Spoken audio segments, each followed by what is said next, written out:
preparação para o jogo de quinta, mas obviamente que esse resultado motiva muito, né? Pelo fato de ter quebrado esse tabu. Sim, nós pensamos jogo a jogo. E eu falei para eles durante essa última semana agora, antes desse jogo, que quando eu vi os treinos que eles fizeram durante a data FIFA, me deu muito o que pensar, porque jogadores que já estão numa temporada aí com 9 meses, ninguém alega cansaço, todos querem treinar, todos competiram ao máximo durante a semana. Foi um nível muito alto de treinamentos. E falei para eles que esse grupo, quando você vê isso no treinamento, cada vez que as pessoas contagiam, é um grupo que quer fazer história. Só tem muito barulho, tem como fechar, por favor, a porta aí atrás?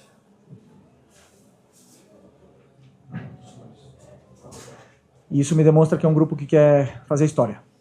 Então, hoje viemos aqui num campo muito difícil, onde eu particularmente já tive a oportunidade de jogar, sei da dificuldade que é de vencer aqui dentro e conseguimos uma grande vitória contra uma equipe muito bem treinada pelo Carpini. Felipe, Simon Ledo, do Coluna do Fla. Você falou agora, e sempre repete isso, né, de que pensa jogo a jogo, né? Ficou então essas 2 semanas planejando Juventude ou já havia um estudo em cima do próximo jogo, que é considerado o mais importante do ano agora, que é contra o Estudiantes na quinta-feira? Ou a partir de agora que você vai focar no Estudiantes em 4 dias?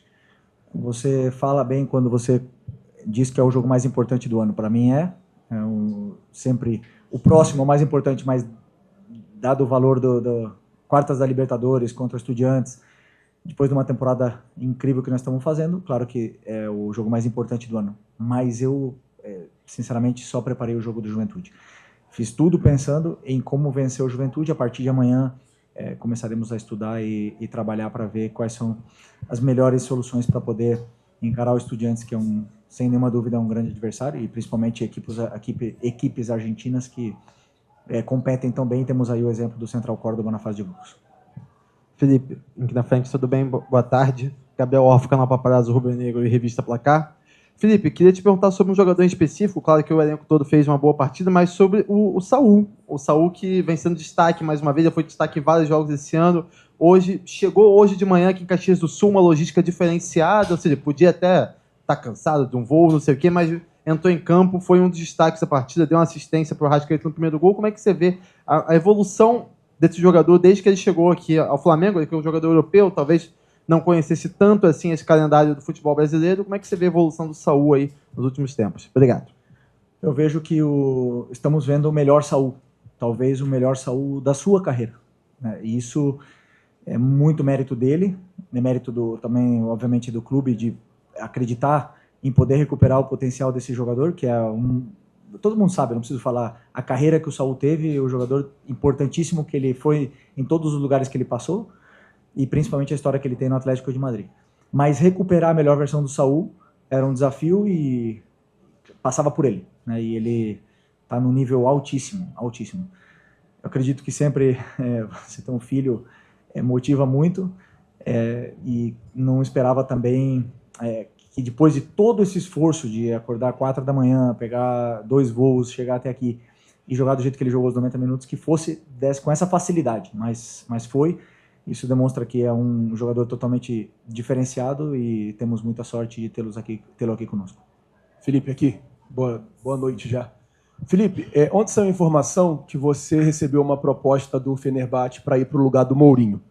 Eu imagino que para qualquer profissional do futebol, uma proposta da Europa balance. E a informação que saiu é que você nem quis ouvir, não quis abrir negociação com a equipe turca. Eu queria saber o quanto da sua identificação com o Flamengo, você que é torcedor do Flamengo desde criança, você que tem uma história como jogador e está construindo agora uma história como técnico, pesou na sua decisão de permanecer no Flamengo e recusar essa primeira proposta da Europa? Obrigado. Bom, primeiro, que quando ligam outros clubes interessados, isso me deixa, não posso mentir, me deixa feliz, porque vejo que existe um reconhecimento no nosso trabalho e no que está sendo feito no dia a dia, né? Mas não é o momento. Não era o momento. Eu sei o meu objetivo, tenho claríssimo, tenho traçado tudo o que eu quero para minha vida, para minha carreira, e não era o momento. E também, obviamente, que eu tenho um compromisso com esses jogadores, com o clube, e eu pretendo honrá-lo. Felipe, aqui. Boa noite. Letícia de Almeida, BTB Esportes. Você hoje tinha alguns desfalques importantes. Especificamente, vou falar sobre o Jorginho, jogador que, desde que chegou, assumiu uma importância muito grande no meio-campo do Flamengo e hoje não estava à disposição. Porém, você tinha outras opções para substituir e muito se falou sobre a manutenção do De La Cruz no lugar do Jorginho, mas você optou hoje por começar o jogo com o Alan. A que se deve essa escolha? O que você viu? Foi uma opção técnica, uma opção física, uma preocupação para o próximo jogo? Qual foi o seu direcionamento para essa decisão? Obrigada. Não, primeiro, pelo plano de jogo, pelo que eu acreditava que ia acontecer dentro do campo contra o Juventude, a forma que eles se comportavam nos jogos anteriores e o que encaixava melhor como característica. E depois também a parte do De La Cruz, um cuidado especial com a sequência de jogos que ele vai ter daqui para frente. Espero sempre ver a melhor versão dele. Sei que ele teve aí 2 semanas para treinar, mas a concorrência entre eles é muito grande. Também vai voltar daqui a um tempo o Eric, vai voltar o Jorginho. E ainda temos uma grande atuação do Alan, temos o Everton Araújo, que sempre que entra é muito confiável. Então, isso quem ganha é o treinador. Mas a minha opção pelo Alan hoje foi estratégica para o plano de jogo. Felipe, aqui atrás, Leonardo, Rádio Gaúcha. Você usou há pouco a expressão temporada incrível. É possível manter esse nível de desempenhos e resultados até o final da temporada, agora com jogos mais próximos? Bom, nosso objetivo é não só manter o desempenho, senão melhorar. Acredito que conforme vai passando o tempo, com as correções, com os vídeos, com os treinamentos e os conceitos novos que vamos implementando na equipe, com o tempo de trabalho, a equipe tende a evoluir. Como a gente já viu, uma evolução muito grande do primeiro semestre para o que estamos vendo agora, mesmo com uma mudança muito grande no que foi a espinha dorsal dessa equipe, né? Saíram jogadores aqui muito importantes e os novos aqui estão também tentando entrar o mais rápido possível nesse contexto para poder continuar fazendo a equipe evoluir. Os resultados a gente não controla, mas a forma que a gente joga, sem nenhuma dúvida, sim, e vamos tentar evoluir ainda mais e melhorar a nossa performance. Ô Felipe, já entrando na quinta-feira, o Flamengo ele abre o mata-mata em casa. A gente tem visto muitos torcedores, até a própria imprensa, nós, falando que é importante fazer um resultado um pouco mais elástico em casa. A comissão pensa assim, os jogadores têm pensado assim, que é importante olhar para esse jogo em casa e tentar resolver dentro de casa, porque jogar na Argentina é sempre muito difícil em busca do Tetra?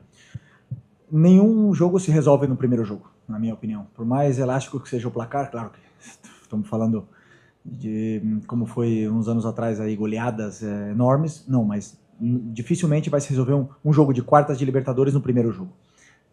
Em casa ou fora de casa. Sabemos disso, porque nós temos que pensar que são 180 minutos, onde temos que estar na nossa melhor versão. Existem jogadores que jogam e crescem muito na frente da torcida. Existem jogadores que jogam melhor e desempenham melhor até fora de casa. Então, estamos preparados para enfrentar uma eliminatória, né? E sabendo que não podemos cometer erros nesse primeiro jogo para poder, sim, tentar fazer 2 jogos aí perfeitos para poder passar. Felipe, Mauro Santana do canal Mauro Santana. Importantíssima vitória em que tivemos mais uma vez uma grande atuação do Saul, mais uma atuação importante do Samuel Lino, que está vindo de jogo na altitude pela seleção brasileira, mas com participação direta de 2 jogadores, também reforços no meio de ano, que ainda não tinham uma alta minutagem e que com certeza havia uma preocupação da comissão técnica de prover estrutura e recursos para que esses 2 jogadores pudessem ser melhor utilizados. Até que ponto também a participação direta desses 2 jogadores, o Carrascal e o Emerson Royal, traz para você essas maiores alternativas, essa quantidade maior de alternativas para a composição da equipe nesse percurso, conforme o colega disse, o Flamengo vai ter uma sequência exaustiva de partidas e jogos decisivos brigando pelo título na Libertadores e também no Brasileirão. Bom, como eu falei, né, como mudou bastante a nossa espinha dorsal, saíram jogadores importantes, você citou aí o caso do Emerson, mas eu falei com o Emerson, a forma que o Flamengo joga hoje é praticamente idêntica do que a seleção brasileira jogou no primeiro jogo contra o Chile.